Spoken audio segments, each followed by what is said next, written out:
Fadi Ghandour, that will be our next speaker, represents a particular voice other than his own. And I think that's more than sufficient because it's strong, has a lot of stories to tell us. I am honored and really happy to be here with you. Aaron, thank you for the invitation. It is really a timely time for us to discuss sustainability, private sector positioning vis-a-vis the world after the crisis that we've gone through in the past 12 months. So my presence here with you is to discuss maybe a different type of a story. It's our own story. It's our own, it's the things that my company does and how we conduct ourselves responsibly in the communities and in the countries that we operate in.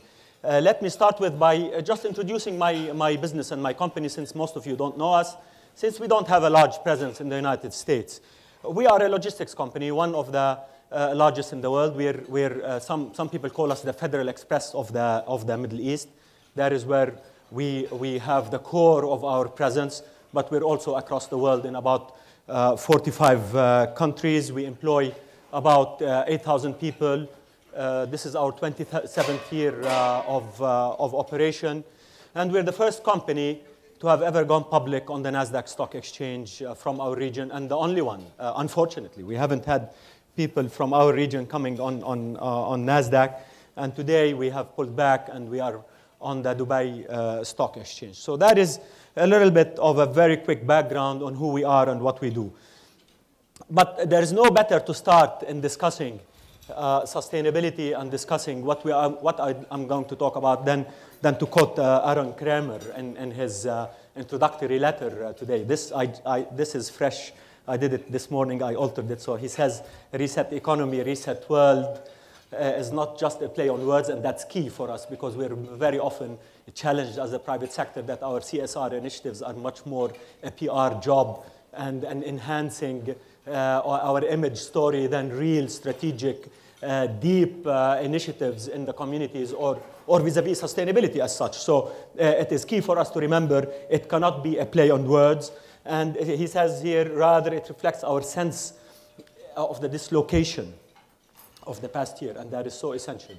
You know, there's nothing better than a crisis to test you and to let you know where you stand vis-a-vis the world that you, either personal or as corporations. And for business to respond, it is essential because our reputation is really tarnished now as entrepreneurs and as a private sector. We are in trouble because we're called all sorts of names, and we're starting by greed and going all the way to words I'm not going to use today.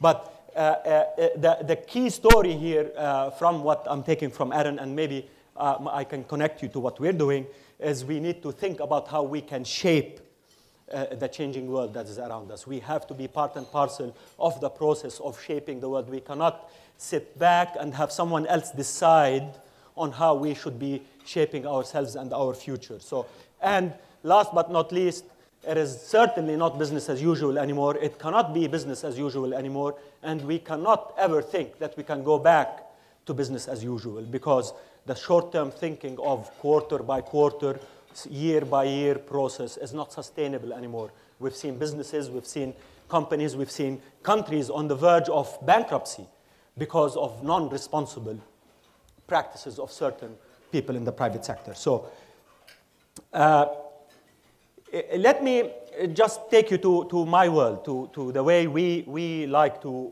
view management and leadership in our company. It is very much about our values. We spend a lot of time in my company talking about really who are we? What sort of culture do we have? How do we want to conduct ourselves? How do we want to conduct ourselves internally and externally? How do we want to talk to the world about who we are? It's essential. We always say that it is never only about selling a product. You are selling much more. You're selling a story because it is about sustainability with your clients. That means long-term. That means there is much more to you than just simply that simple act of one-time interaction because you want to have lifetime relationships because that's what keeps you sustained either with your employees or with your people. So the question of values, the question of corporate culture needs to be viewed very strategically. It is about our brand, and our brand is our reputation, and there is nothing more strategic than your brand and your reputation. You cannot compromise on that. And we are at a time in terms of crisis when brands tend to be associated with other brands, and then you are in trouble. And you need to always think about how you project your values and make sure your brand and your brand equity is totally associated with these values that make sense to you. And you need to make sure that they trickle down across your organization, because your corporate culture is who you are. So we choose to conduct ourselves from a stakeholder view perspective. We are a public company, yes. We have shareholders, yes, but they are only one of our stakeholders. I'm sure you've all heard that story, but that is something that we live. We choose to say that life cannot be revolving around a single stakeholder. It cannot be revolving around a profit maximization. We need to have a holistic approach. We need to look at the world holistically with everybody that we touch, because we affect so many people. For us being a logistics company, we are a polluter. So we must be affecting the community around us because we pollute. So what do we do about it? It's essential for us. It's essential because it's essential for our clients. It's essential for our employees. It's essential for the community that we touch on a daily basis. So if we think of only shareholders, then we are really going to be in trouble, because at the end of the day, there are so many more. And at the end of the day, you need to make sure that corporate culture, again, is ingrained, is strategic. We think we are here today, 27 years later, from the day we started this business, competing with giants that have originated here in your country, the UPSs and FedExes of the world.